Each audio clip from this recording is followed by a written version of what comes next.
कैसे भाई आप लोग खैरियत से हैं भाई। इंडिया जब ऑस्ट्रेलिया गया था अभी लास्ट, तो आपको याद होगा कि पहला टेस्ट इंडिया ने मतलब ऑस्ट्रेलिया को धुनाई कर दी पहले टेस्ट में पर्थ में, और सब लोग हैरान थे। उसके बाद ऑस्ट्रेलिया ने 4 टेस्ट मैच एक साथ जीत लिए जी, और 4-1 वो सीरीज जीत ली। And India lost, like India after having won in 2 back to back series test series in Australia, they lost 4-1 in Australia. Okay, वो एक अलग बात है, गौतम गंभीर कोच थे, लेकिन बहरहाल चले छोड़ें। लेकिन लेकिन बहरहाल अब मसला ये है कि ये जो कल एशेज टेस्ट शुरू होने जा रहा है पर्थ में, अब आप रिकॉर्ड देखें इंग्लैंड का, तो इंग्लैंड ने ऑस्ट्रेलिया में 15 साल से कोई एशेज सीरीज़ नहीं जीती। पिछले 15 टेस्ट जो ऑस्ट्रेलिया में खेले हैं उसमें से वो 13 हारे हैं, 2 ड्रॉ हुए हैं, यानी कि 15 टेस्ट में से एक टेस्ट भी वो नहीं जीते। ठीक है, अब इस बैकग्राउंड में अगर आप देखें तो आप कहेंगे यार कि इस मतलब क्या चांस है इंग्लैंड का इस ऑस्ट्रेलियन टीम को हराने का। लेकिन I think, my personal opinion, मेरा जो असेसमेंट है वो ये है कि मैं समझता हूँ कि जी इंग्लैंड के पास इस दफ़ा सबसे अच्छा चांस है। इसलिए नहीं कि I am a big admirer of the way the England play the cricket, but I think they have got the fire power in Mark Wood and Jofra Archer and Gus Atkinson. ये 3 bowler इनके ऐसे हैं जो कि खास करके would और Archer, ये 2 बॉलर ऐसे हैं जो प्योर मतलब पेस वाले बॉलर्स हैं, जिनके पास इतनी मतलब पेस है कि ये किसी किस्म की विकेट पे भी, किसी भी हालात में, किसी सेशन पे भी आके गेम का नक्शा बदल सकते हैं। खास करके Archer is very dangerous. Would तो खेला हुआ है पहले ऑस्ट्रेलिया में और उसने अच्छी बॉलिंग भी की वहाँ पर, लेकिन आर्चर हो गया, गस एटकिंसन हो गया और ब्राइडन कास, जिनको कि पहले टेस्ट स्क्वाड में शायद कल ये खेल रहे हैं, 4 मैन पेस अटैक ही खेलेगा इंग्लैंड का पर्थ में।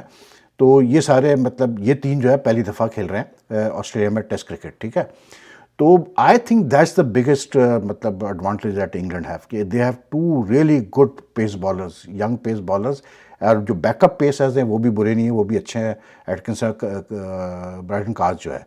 अब दूसरी तरफ अगर आप देखें तो एक और जो एडवांटेज इंग्लैंड को मिलता है, I will be very straight here, Mitchell Starc ले लें आप नेथन लायन ले लें, आप पैट कमिंस को तो मैं नहीं कहूँगा क्योंकि he still very like he still got a lot of cricket left in him, और हेजलवुड ले लें आप।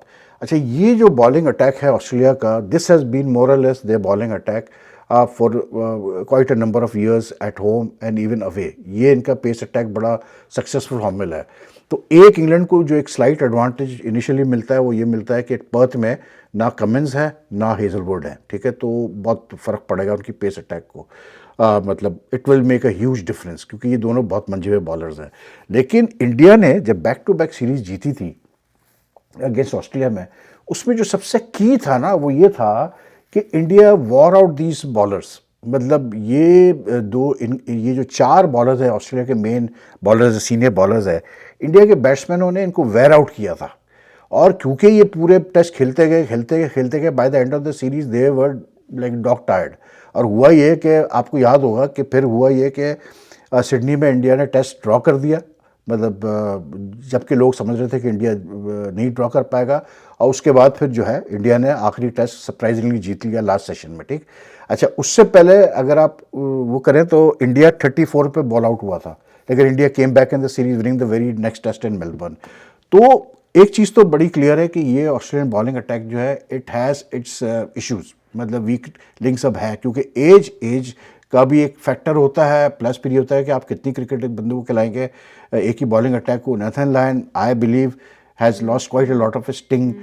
तो इंग्लैंड का जो अप्रोच रही है मतलब क्रिकेट खेलने की, मतलब जिस तरह से वो एग्रेसिवली खेलते हैं, मतलब 4 के रन रेट से ऊपर ही खेलते हैं, it should work very well in Australia. They have larger grounds and all, but I think कि वहाँ पर ऑस्ट्रेलिया एक वाहिद ऐसी जगह है जहाँ आप टेस्ट क्रिकेट खेलते हैं तो आप 300 भी कर लें तो आप सेफ फील नहीं करते, आप 400 भी कर लें तो आप सेफ फील नहीं करेंगे, क्योंकि इस जस्ट जैसे यहाँ अमेरिका जब आप आते हैं ना, तो आपको एक बड़ी फीलिंग आती है कि यार ये कितना बड़ा मुल्क है, हर चीज़ बड़ी बड़ी है। ठीक है ना, तो ऑस्ट्रेलिया में जब आप टेस्ट मैच खेल रहे होते हो तो Australia has that similar sort of conditions.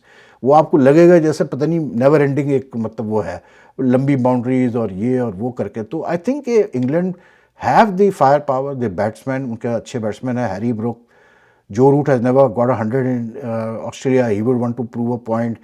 और मतलब England if ever they had a good chance of मतलब winning a Ashes series again in Australia, I think it's this one, to be very honest. मैं इसलिए ये बात नहीं कर रहा क्योंकि मैं इंग्लैंड को ज़्यादा पसंद करता हूँ, लेकिन ये फैक्ट है क्योंकि दे हैव दी मतलब ऑल दी मतलब कैसे बोलते हैं players at disposal to do it. Maybe they may have just faulted in one area where is I think उन्होंने स्पिनर्स को इतनी अहमियत नहीं दी, लेकिन शोएब बशीर को उन्होंने ज़्यादा, जैसे बेन स्टोक्स का उसके ऊपर बहुत ज़्यादा वो है कॉन्फिडेंस है, उसी को रखा है. पहले टेस्ट के लिए 12 के स्क्वाड में है वो, लेकिन शायद वो खेलेगा नहीं, 12 मैन ही होगा. लेकिन स्पिनर्स पे इतना जोर नहीं दिया इंग्लैंड ने इस टूर के लिए. लेकिन the main thing to me England का जो होगा वो यही होगा कि बेन स्टोक्स क्या पांचों टेस्ट खेल पाता है या नहीं खेल पाता है, क्योंकि बेन स्टोक्स एक बड़ा कैरिस्मेटिक किस्म का इनका मतलब कप्तान भी है, परफॉर्मर भी है. अब बेन स्टोक्स अगर फिट रहता है पांचों टेस्ट के लिए, और फिट से मेरा मकसद ये है कि वो बॉलिंग भी कर पाता है और बैटिंग भी कर पाता है, तो देन तो इंग्लैंड के आई वुड से कि England have a very good chance of winning this Ashes series, मतलब breaking this Ashes jinx in Australia. सीधी सी बात है, क्योंकि मतलब बेन स्टोक्स ने जिस तरह से परफॉर्म करता आ रहा है, आई थिंक इन लोगों के दरमियान जो है ना, जैसे इंडिया पाकिस्तान का जब मैच होता है तो एक अलग किस्म की एक राइवलरी होती है, तो वही टाइप की राइवल इनकी तो बहुत ही हिस्टोरिकल राइवलरी है, और एशेस की जो हिस्ट्री है वो बहुत पुरानी है, मतलब सेंचुरी ओल्ड राइवलरी है, तो उसका एक अलग ही इनका एक लेवल होता है खेलने का. तो I think Ben Stokes will see the best of Ben Stokes in the series, that is if he remains fit. Australia के लिए एक हेडेक ये है कि अभी पैट कमिंस का पता नहीं, पहले टेस्ट के लिए तो आउट है, दूसरे टेस्ट के लिए आता ही नहीं आता. स्टीव स्मिथ कप्तानी कर रहा है. अब Cummins is a very different captain from Steve Smith, हालांकि वो स्टीव स्मिथ को बहुत मानता है, उसको बड़ा वो उसकी मतलब एडवाइस वगैरह भी लेता है. लेकिन I think like England have a very good chance of doing well in this series, basically for the two simple reasons कि one, they have two out and out raw fast bowlers, और जो raw fast bowlers रहे हैं हमेशा उन्होंने Australia में अच्छा किया है. और even Pakistan, let's be honest, लेकिन जब पाकिस्तान लास्ट 2023-24 में गया Australia, Pakistan just had very good, they had at least 2 very good chances to win matches. They came very close to it, but they let the chance go. तो अगर आपको chance मिलता है Australia में तो आप छोड़े नहीं उसको फिर, ठीक है ना. ऑस्ट्रेलिया में जो भी टीमें जीती हैं, याद रखिएगा, उन्होंने मतलब they never let the chances go. Opportunities Australia में बार बार नहीं आती, और ऑस्ट्रेलियन की मेंटालिटी ऐसी है कि ये एक दफ़ा आपने इनको छूट दे दी तो फिर आपको छोड़ेंगे नहीं. दूसरा मैं समझता हूँ कि ऑस्ट्रेलिया ने एक रिस्क जो लिया है वो कैमरॉन ग्रीन को खिला के लिया है. Beau Webster was there out मतलब stand out player last summer, और उसको बैठाना मेरे हिसाब से बहुत बड़ी ज़्यादती है. कैमरॉन ग्रीन बैक इंजरी से वापस आ रहा है, वो पहले इंजर्ड हुआ था, फिर आया, फिर इंजर्ड हो गया. आई थिंक मतलब Beau Webster was a better option than Cameron Green for this first test match. लेकिन बहरहाल ऑस्ट्रेलियन समझते हैं कि मतलब उसको खिलाना तो ठीक है, लेकिन ये कि I would have gone with view Webster. बाकी वही टीम है ऑस्ट्रेलिया की, तो वही बैटिंग है. लेविशन वापस आ गया है क्योंकि शेफील्ड शील्ड में बहुत अच्छा कर रहा है. उन्होंने 2 नए डेब्यू कराएंगे, एक तो नया ओपनर वो कराएंगे, कैसे बोलते हैं अपना जेक वेदर एल्ड करके, he is been the Sheffield Shield का लीडिंग स्कोरर रहा है लास्ट सीजन, वो 900 रन उसने किए थे. तो अब आप ये देखें कि ऑस्ट्रेलिया जैसी टीम भी जो है वो स्ट्रगल कर रही है, और Australia is now a declining squad. Let's be honest, some of the players on the declining side. Usman Khawaja भी अब वो चीज़ नहीं उस्मान ख्वाजा में आपको नज़र आती है जो अपने वो पीक पे था. Plus he this will be his 6th opening partner since what you call it Warner retired in 2023-24 season, ठीक है ना. फिर दूसरा वो जो उनका पेस अटैक, क्योंकि वीकेंड है because of Hazlewood not being there and Cummins not being there, तो वो एक मतलब जो उनका लेफ्ट आर्म फास्ट बॉलर है डोगाट, उसको खिला रहे, डॉगेट है सॉरी, ब्रेंडन डॉगेट, उसको खिला रहे हैं. अब इसकी डॉगेट की जो ख़ास बात है ना वो ये है कि मतलब ऑस्ट्रेलिया में बेसिकली लाइक उसके जो ओरिजिनल इनहैबिटेंट्स हैं उन वो मतलब एबोरिजिनीज कहते थे उनको, ठीक है ना, उनको कहा जाता है एबोरिजिनीज कहा जाता है उनको. तो ये ओरिजिनल इनहैबिटेंट्स है, इंडिजीनियस जो कहते हैं आप लोग, जो एक जगह के नेचुरल इनहैबिटेंट्स हो, इससे पहले कि कोई आके उसको टेक ओवर करता है उस लैंड को. आउटसाइडर्स आते हैं और नई सेटलमेंट्स होती है, तो जो वहाँ रहें हमेशा, जहाँ जो उस लैंड से ओरिजिनेट हुए हैं उनको इनहैबिटेंट कहा जाता है. तो आप ये सोचें कि ऑस्ट्रेलिया की क्रिकेट में ये जो दोनों खेलेंगे डॉगेट और वेदर एल्ड, ये 472nd और थर्ड प्लेयर्स हैं, और 473 प्लेयर्स ने टेस्ट क्रिकेट खेली है ऑस्ट्रेलिया के लिए, और उसमें सिर्फ 3 प्लेयर्स इनके जो है कैसे बोलते हैं इंडिजीनियस प्लेयर्स हैं, गिलिस्पी, स्कॉट बोलैंड, और अब ये तीसरा डॉकेट हो जाएगा। यानी कि आप सोचें यार कि मतलब सिर्फ ओनली 3 प्लेयर्स एंड 473 प्लेयर्स, कितना लुप साइडेड है। And this is the first time that 2 indigenous players will be playing for Australia in a test match, Doggett and Scott Boland. क्या कह सकते हैं, लेकिन should be a very very interesting match यार, मज़ा आएगा देखने का, क्योंकि एशेस तो बहरहाल एशेस ही होते हैं, तो शुड बी इंजॉयबल मतलब व्यूइंग। और फिर ऑस्ट्रेलिया में जब क्रिकेट होती है ना तो उसका एक मज़ा और होता है वो देखने का। अच्छा, दूसरा मैं ये जो बात कर रहा था इंडिया की, इंडियन क्रिकेट की, वो ये थी कि यार ये मुझे हैरत ये हो रही है कि ये जो पहला टेस्ट हारे इंडिया वाले, मतलब कैसे बोलते हैं, इंडियन की टीम हारी कोलकाता में, तो ठीक है यार हार गया, जो जो होना था हो गया, सबको पता है कि मतलब सबको क्या पता, मैं तो यही समझता हूँ कि गलत सिलेक्शन थी, गलत सोच थी। आपने टेस्ट क्रिकेट को एक मतलब पता नहीं क्या समझ के रखा हुआ था, वाइट बॉल क्रिकेट समझ के रखी हुई थी, गलत आपने प्लेयर्स खिलाए, मेक शिफ्ट नंबर 3 खिलाया, 4 स्पिनर्स खिला दिए उठा के, सारे गलत चीज़ें की, आप हार गए। पिच आपने बनाई इतनी, जितना कि आप भी शायद नहीं एक्सपेक्ट कर रहे थे कि इतनी ये पिच ऐसे डिटोरिएट करेगी, आप फंस गए उसके अंदर, चलो हो गया। लेकिन यार मैं हैरान हूँ कि जिस किस्म के मतलब जो ये फॉर्मर प्लेयर्स और क्रिटिक्स जो साथ लगे रहते हैं, मतलब क्या, मतलब गवास्कर साहब, सुनील गवास्कर साहब इतना रिस्पेक्टेड फिगर है, जब टेस्ट हारे उसके अगले दिन ही उन्होंने ठीक ठाक मतलब लोडेड कर रख दिया सबको, गंभीर वगैरह को भी, कि ये है और ये है और फलाना है ढमका। अब क्योंकि माइकल वॉन ने पिच के ऊपर कहा तो अब उनको बुरा लगा, तो उन्होंने कहा जी माइकल वॉन क्यों कह रहे हैं पिच के ऊपर, और पिचेस पे हमारी क्यों क्रिटिसाइज़ किया जाता है, दूसरे मुल्कों में भी ऐसी प्रैक्टिस होती है। और ठीक है यार, दूसरे मुल्क, मैं ये बात करता हूँ गवास्कर साहब के, अगर दूसरे मुल्क ने किया भी है, साउथ अफ्रीका ने किया, ऑस्ट्रेलिया ने किया इन रिसेंट ईयर, गलत किया है यार। मैं भी एक मतलब कहीं मतलब एक असेसमेंट कर रहा था कि आप सोचें कि एक टेस्ट मैच, और वो भी ऐसे मुल्कों में जहां क्राउड आते हो, ठीक है ना, इंडिया में क्राउड आ रहा था ईडन गार्डन में, 3 दिन के टेस्ट मैच में कितना क्राउड आया, आप सोचें, लाख से ऊपर का क्राउड आया, ठीक है। अब आप सोचें कि टेस्ट मैच क्योंकि मतलब सेकंड सेशन में ख़त्म हो गया, ठीक, या मतलब हार्डली 3 दिन का टेस्ट मैच था, कितना नुकसान हुआ है यार, गेट रिसीट का नुकसान, जो वेंडर्स वहाँ जिनको मतलब रिस्क मिलता है, जो वहाँ काम करते हैं ड्यूरिंग द टेस्ट मैच, और टेस्ट मैच के दौरान जितनी जो इकोनॉमिकल जो एक्टिविटीज़ होती हैं, सब इफेक्ट हुई कि नहीं हुई, क्योंकि आपने ऐसी एक पिच बना दी जो कि लास्ट ही नहीं कर पाई 5 दिन के अंदर। तो भाई मेरे, ठीक है गवास्कर साहब, मैं अग्री करता हूँ, हर मुल्क का राइट होता है, मैं भी कहता हूँ कि होम कंट्री का राइट होता है, लेकिन खुदा के लिए ऐसी पिच तो ना बनाना यार, जो ईडन गार्डन में जो हमने पिच देखी, कि आपको खुद नहीं पता क्यूरेटर को कि ये कितनी मतलब जो है मतलब डिटोरेट करने वाली है।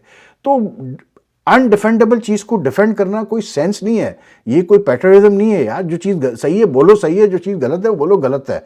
पिच गलत थी, ऐसी पिच नहीं बननी चाहिए थी, specially for team like India. Does India with its talent, with its depth of talent, does India need to make such pitches यार टू विन मैचेस? इससे पहले भी इंडिया स्पिन पिचेस पे जीतता रहा है, इसमें कोई दो राय नहीं है। वो कहते हैं जी, वो कैसे बोलते हैं अपना, पता नहीं किसी एक और फॉर्मर प्लेयर ने कहा कि जी वो मतलब पहले जब जीतते थे तो कोई कुछ बोलता नहीं था स्पिन पिचेस पे। वो भाई ठीक है, पहले जीतते थे स्पिन पिचेस पे, लेकिन पहले मतलब इस टाइप की पिचेस बनी है, सब कुछ हुआ है, लेकिन पहले सिलेक्शन सही होती थी, सॉलिड सिलेक्शन होती थी, सही लीड टीम को लेके जाते थे, तो ऐसी पिचेस बनाने का फ़ायदा भी उठाया इंडिया ने, मैचेस जीतते रहे, सीरीज जीतते रहे, 2012 से अनबीटन रहे एट होम। लेकिन अब ये है कि आप पिचेस भी ऐसे बना रहे हैं और फिर सिलेक्शन भी गलत कर रहे हैं, तो भाई आप तो फिर डबल अपने ऊपर जो है ना डबल जेपर्डी खेल रहे हैं ना, सीधी सी बात है। अब रॉबिन एथोपा वो कहते हैं कि जी अब उनकी अजीब मंतक, क्या कहते हैं वो, मतलब बच्चों वाली बात है यार, कोच क्या जाके फील्ड पे खेलेगा? अबे ये क्या बात यार, बच्चों वाली बात, ये कौन सा आर्ग्यूमेंट है भाई, कोच जाके फील्ड पे खेलेगा? अबे भैया वो कोच है जो कि हर चीज़ में फाइनल डिसीजन ले रहा है, जो कि फाइनल 11 प्लेइंग 11 फाइनल कर रहा है, जो कि लड़कों को अंदर बाहर कर रहा है, जो स्ट्रेटेजी बना रहा है, जो पिच तैयार करवा रहा है, सब कुछ कर रहा है। आप कह रहे हैं कि जी कोच जाके के अंदर खेलेगा? यानी कि गंभीर साहब सिर्फ बाहर बैठे रहते हैं, मतलब वो और कुछ भी नहीं करते, मतलब उनका कोई सही नहीं है इंडियन टीम के किसी भी मतलब मामलात में। मतलब ये क्या कौन सी डिफेंस है यार, ये मुझे बता दो। और ये कितनी स्टूपिड लगती है ये बात कहना कि कोच जाके क्या खेलता है। या हमारे वही पाकिस्तान क्रिकेट में भी 1-2 दफ़ा ये बातें हुई है, अजहर महमूद ने 1 दफ़ा की थी। तो भाई अगर ऐसी बात है तो फिर कोचेस होने का फ़ायदा ही क्या, फिर मत रखो कोचेस को यार। This Gambhir needs to take the entire responsibility for this muck up that happened in Eden Gardens, खत्म कहानी यार। अजीत अगरकर और गंभीर रिस्पॉन्सिबल इसके, मत डिफेंड करने की उनकी कोशिश करो। फिर अब ये शुभमन गिल वाला, उसकी गर्दन में वो हो गया, ठीक है चलो जी हो जाता है, कोई मसला नहीं। अब उसको अरेस्ट किया, वो किया है, तो अब खबर आ रही है उसको मतलब प्ले अप किया जा रहा है, उसको जो है बड़े एक अलग अंदाज में पेश किया जा रहा है कि जी वो मतलब उसको डॉक्टर्स ने एडवाइस की है कि आप ना ज़्यादा ट्रैवल करें, लेकिन वो सोच रहा है कि मैं मतलब खेलूंगा तो नहीं, लेकिन मैं वहाँ टीम के साथ रहूँगा टू मतलब back them up and support them. वो क्या ये बच्चे, स्कूल के बच्चे खेल रहे हैं क्या इंडियन टीम में, जो इनको मतलब शुभमन गिल की ज़रूरत है वहाँ पर बकअप करने के लिए और पेपटॉप देने के लिए? I mean what is this यार। अब ऋषभ पंत को कप्तानी करने दो आराम से यार, जैसा वो करना चाहता है। क्यों मतलब ये this are signs of insecurity यार। बड़ा बुरा लगेगा कुछ इंडियन मतलब व्यूअर्स को, मुझे पता है ये बात मेरी, लेकिन these are all signs of insecurity कि आप एक टेस्ट मतलब आप दूर नहीं रहना चाहते टीम से। अरे भाई तुम इंजर्ड हो, जाओ आराम करो यार, तैयारी करो कि तीसरा टेस्ट तुम खेल जाओ, ये मतलब आपको मौका मिले खेलने का। तो बात वही है। फिर अब आप देखें, फिर भंड नीतीश रेड्डी को बुला लिया जी स्क्वाड के अंदर शुभमन गिल को बैकअप के तौर पे। नीतीश रेड्डी क्यों भाई? क्या और इंडिया में अच्छे बैट्समैन नहीं है जो स्पिन को अच्छा खेलते हो? सरफराज ने कोई मतलब कोई उससे बहुत बड़ी गलती हो गई है, और मतलब और भी अच्छे अच्छे प्लेयर जो स्पिन को अच्छा खेल रहे हैं भाई। अब क्यों मतलब आई डोंट नो यार। बहरहाल खुद गलतियां कर रहे हैं, खुद हार रहे हैं, फिर खुद ही बैठ के एक दूसरे को डिफेंड करते रहते हैं कि नहीं ऐसा नहीं है, ऐसा नहीं है, ऐसा नहीं है। मेरे तो समझ में नहीं आता यार, मतलब स्ट्रेंज टू मी भाई, सीधी सी बात है। बाकी ये जो वर्ल्ड कप का मैं कह रहा था ना, मतलब यार इट्स अ वेरी मतलब it should be a separate topic, क्योंकि सम वेरी इंटरेस्टिंग मतलब चीज़ें हुई है इस वर्ल्ड कप के क्वालिफाइंग में। इस पर हम बाद में बात करते हैं, will talk about in detail on this football world cup, क्योंकि अब अगले साल है भी फुटबॉल वर्ल्ड कप। और फुटबॉल भाई सीधी सी बात है, football is the most popular and most played sport in the world, चाहे क्रिकेट फैन माने ना माने। तो anyway, if you like this video, like and share as much as you can, and take care जी। अल्लाह हाफिज़। पर आपसे मुलाकात करते हैं।